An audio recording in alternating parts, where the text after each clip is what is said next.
Assalamualaikum warahmatullahi wabarakatuh. Saya Muhammad Noval dengan NRP 50177251010. Kali ini saya akan menjelaskan mengenai mekanisme dalam waktu kurang lebih 10 menit. Dan ini PTM saya. Jadi, eh, batuan metamorf itu merupakan batuan yang mengalami perubahan mineralogi, tekstur, dan kadang-kadang komposisi kimia akibat perubahan kondisi tekanan, temperatur, maupun interaksi dengan fluida aktif tanpa mengalami pelelehan sempurna.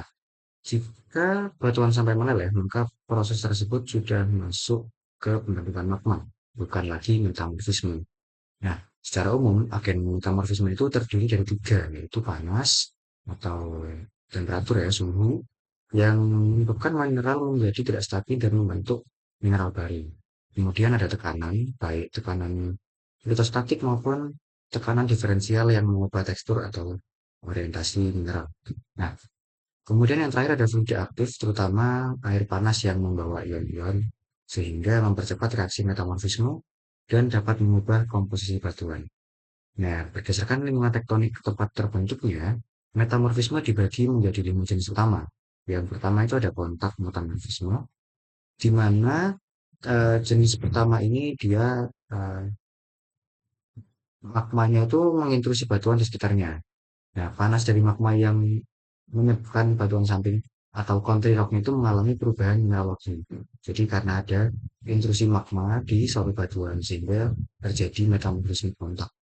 Nah, agen yang paling dominan tentu saja adalah temperatur atau suhu. Nah, sedangkan tekanannya relatif kecil karena memang sumber panasnya itu berasal dari dari tubuh intrusinya itu. Nah, daerah metamorfisme biasanya itu hanya terbatas di sekitar intrusi dan membentuk zona metamorf atau metamorphic aureole. Nah, contoh yang umum adalah dari batu kapur menjadi marmer atau batu pasir kuarsa menjadi kuarsit seperti itu. Nah, untuk lingkungan tektonik yang umum adalah daerah yang mengalami intrusi magma, biasanya batolit granit atau dapur magma, gunung api seperti itu. Kemudian ada regional metamorphism. Regional metamorphism itu em, metamorfisme yang terjadi pada wilayah yang sangat luas. Nah, regional metamorfisme umumnya terjadi akibat proses tektonik lempeng, terutama pada pembentukan pegunungan atau penimbunan sedimen yang sangat tebal. Regional metamorfism dibagi menjadi dua jenis. Yang pertama itu ada orogenik dan yang kedua itu ada burial. Nah, orogenik itu merupakan metamorfisme yang terjadi pada zona pembentukan pegunungan atau orogenisa atau itu pas gunungnya ada dua lempeng bertumbukan untuk suatu gunung.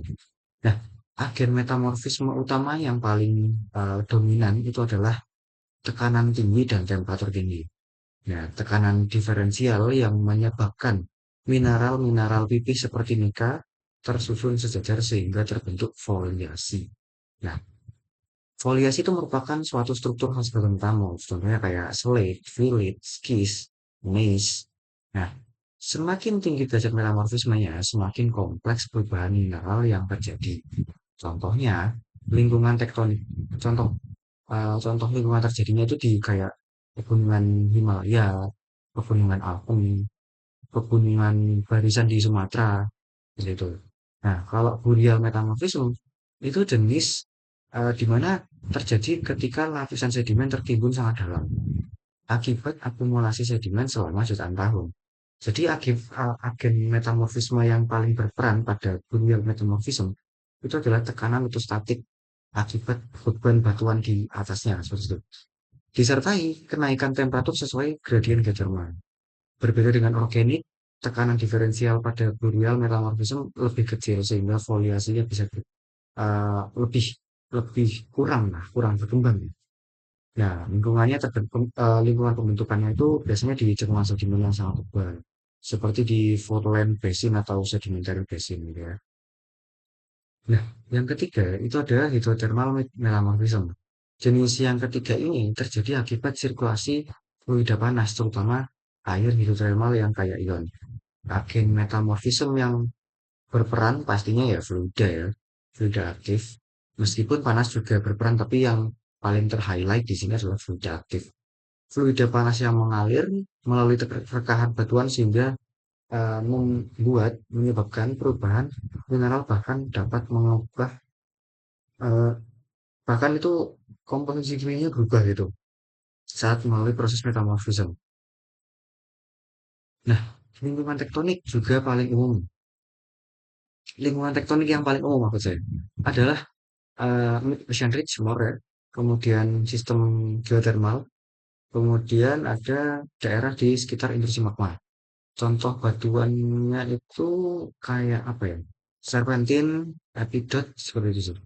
Kemudian untuk magma metamorfism hidrotermal juga sangat penting dalam pembentukan endapan mineral logam seperti emas ya, perak gitu.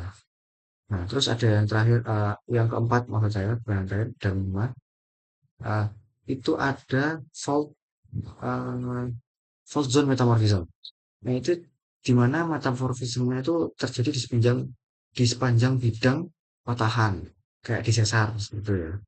Nah, agen metamorfisme yang utama itu tekanan diferensial yang sangat tinggi, disertai gesekan akibat pergerakan blok batuan.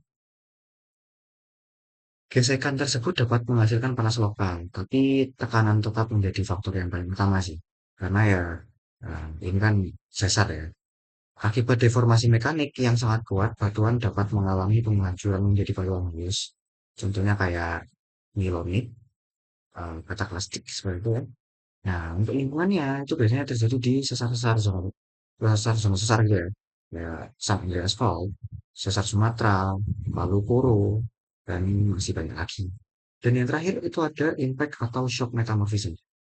Ini salah satu yang unik sih. Kenapa? Karena terjadinya itu ketika suatu batuan tertumbuk oleh uh, meteorit atau asteroid yang sedang menghantam bumi. Tentunya untuk agen yang paling utama adalah tekanan yang sangat tinggi, bahkan mencapai ratusan gigapascal. Hmm. Dan temperatur juga berperan, karena saat menghantam juga ada lonjakan apa suhu yang sangat cepat. Contohnya kayak apa ya? Kalau nggak salah itu ada Stisovit ya, Stisovit. Nah, keduanya itu batuannya itu ada apa ya? Bentuk kuarsa yang hanya terbentuk pada tekanan yang sangat tinggi. Lingkungan pembentukannya adalah kawah tumbukan di Arizona, Meksiko itu ada. Nah, jadi seperti itu untuk metamorphism ya. Eh, ada 5 tadi, ada kontak, ada regional, organik. Regional dibagi dua, organik dan boreal. Ada hidrotermal, ozon dan eh, kontak ya, seperti itu. Mungkin itu saja penjelasan saya mengenai metamorphism rock ya. Kurang lebihnya mohon maaf jika ada salah kata atau kurangnya penjelasan saya. Oh,